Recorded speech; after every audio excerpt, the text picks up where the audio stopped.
Hello everyone, my name is Toni Halme and I work as a head of business line in Ikano Bank, Finland. And I'm here to tell you or say a few words about whether the values still play some role in this FinTech world and this banking sector. And yes, where's my remote? I chose this picture because I think it represents pretty well who we are at the Ikano Bank and what we do. We are pretty down to earth. And this is actually a live case where one of our sales managers is shaking hands after a deal with a customer. And I think that this is financing at its best. This is what we do. This is why God put us on this planet to make this happen. Making dreams happen and making dreams come true. And I think that this is one of my favorite pictures in our company. So who we are? We are originally from Sweden. We have mutual history with IKEA. Yes, we were founded by Ingvar Kamprad, and we were separated as an own independent entity in 1988. And we have 4 business segments, of which banking is one of them. We also have insurance company. We're doing retail businesses in Asia, and we also have real estate business. And in the whole group, there is about 5,000 professionals working all over the world. In banking sector, there's 1,000 professionals. And we are in banking sector, we are present in the Nordic countries, of course, excluding Iceland, and Germany, UK, Austria, Poland, and Russia. And I chose this picture here about the stone wall in Älmhult. It's a pretty symbolic picture for the people in IKEA and Ikano, and go Google it, Stonewall and Älmhult, what is it all about? So, where are you today? And where are we today? We have the PSD2 coming, shaking things up in the financing world. Of course, we have talked a lot about the digitalization in the banking sector, and hopefully it will speed up things and making things more transparent and making everything more efficient. And then, at least in Finland, we have this dawning growth in the economical sector, and of course that is generating more investments, and those investments create more demand for the financing and for the financing services. So, what does FinTech mean for the financing industry? It means automation. There are better processes, more automated processes, better integrations between softwares, better interfaces for the users, more computer-to-computer communication, and so on and so forth. It's not very personal, but it's consistent, it's very logical, and it's somehow safe. And of course, everything aims for better user experience and for easier usage. But what about the people? What about the people who create these amazing FinTech solutions? What about the people who create these mobile apps that we use? And what about the people that use these services and apps? Do they matter? Do they get to play any role in this game? And is there a room for human errors anymore? And is there room for what we call entrepreneurial mistakes anymore? And that's where I think that corporate values come into picture. This is actually our definition, Ikano's definition of what is culture and values. I mean, there are several different definitions, but this is ours, and I think it's a very good one. So I'm going to read it through. A culture is a social system that shares a set of common values. Values are deep, basic assumptions and preferences about what is right, what is wrong, what is good, what is beautiful, and even what is constructive. And values, of course, tend to influence attitudes and behavior. And when people act, live, and work together with shared values, they form a culture. Yes, and that is very important thing. For example, when you're hiring a new team member in your company, it is very crucial and very important that you have cultural and a value match. For example, if you have, or if your company values are, for example, sustainability and somehow ethical business and looking for long-term relationship with customers and partners, and then you have this one guy whose own values are more about maximizing the profit, maximizing the P&L targets, and maximizing or squeezing out the last dime of the customer, then you have a value mismatch. And what can you do? Of course, you can try to change the behavior. You can try to explain him that, hey, this is not the way we work here, and this is not the way we want our customer to see us. But if the behavior does not change, then you have to do something.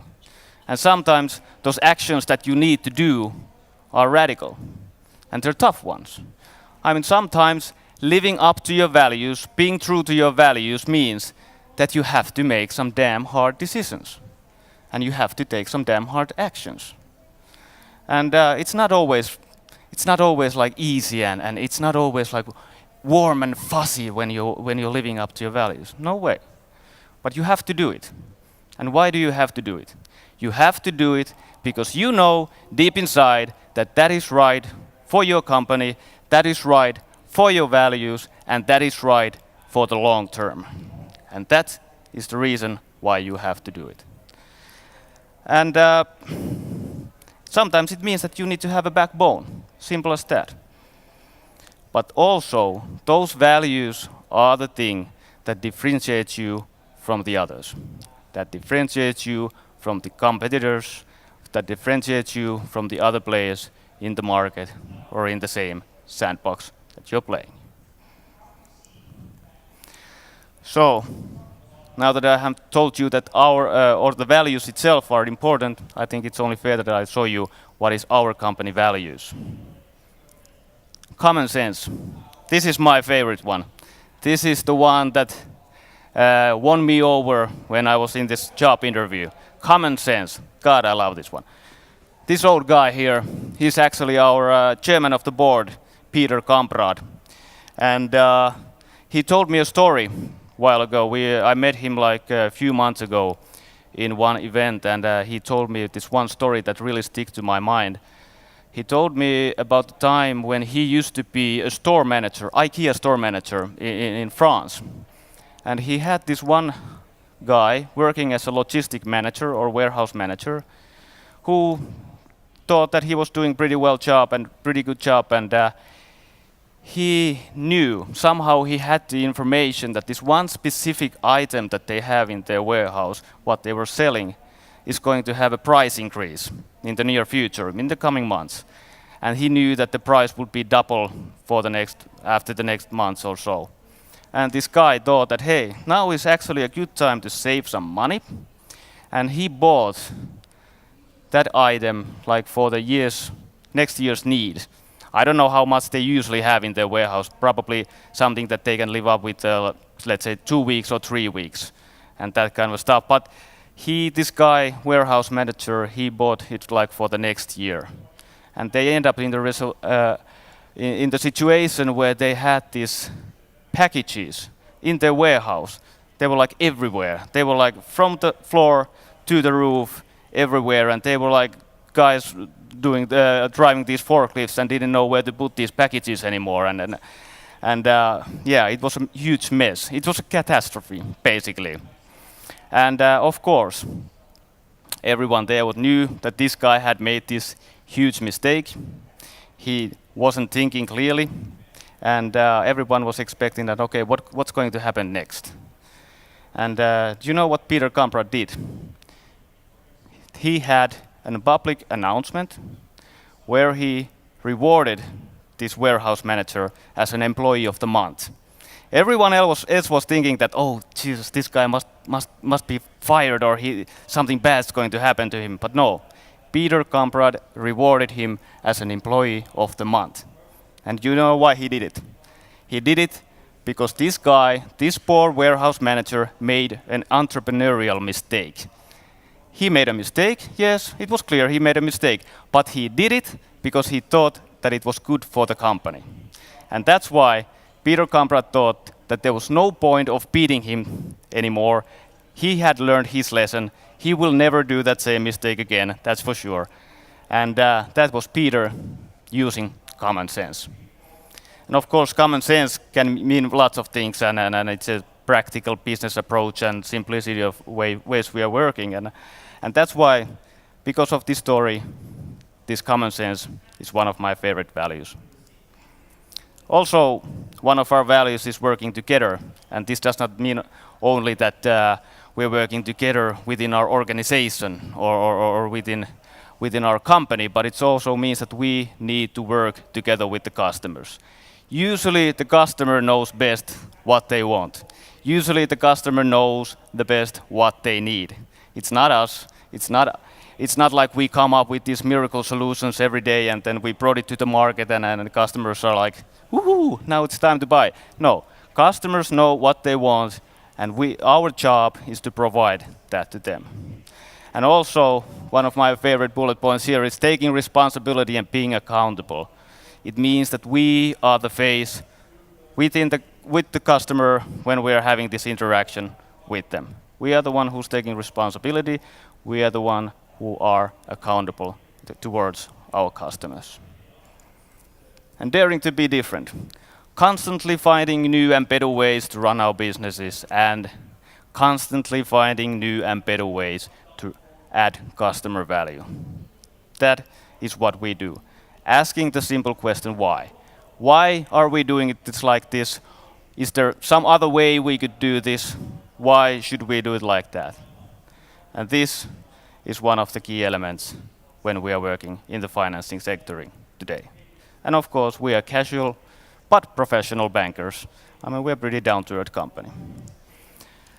And as a summary, I would say that we like to do things on fair terms. Not only fair terms to us, which is always nice, but also fair terms to the customers and to the partners.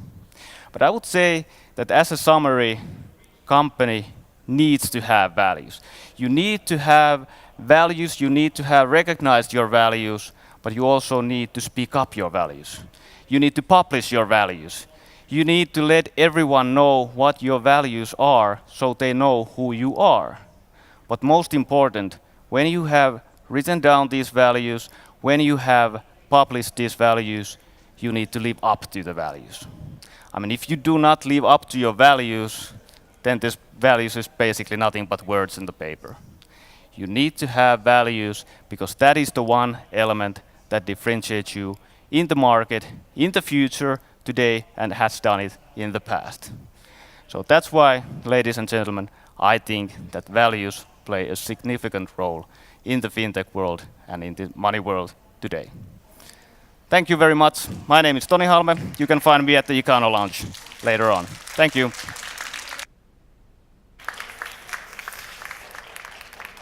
Thank you very much, Toni. Very interesting thing, this about cultural changes, and it's probably something that you have to have at the top of the organization also. I mean, that culture comes from the top. Absolutely, it has to come from the owners, at least from the board of directors, and has to be like everybody's business. Yeah. We have a number of investment banks globally that maybe had another kind of tone at the top, and we have seen what happened in the several cases around that. But thank you very much, Toni. Thank you.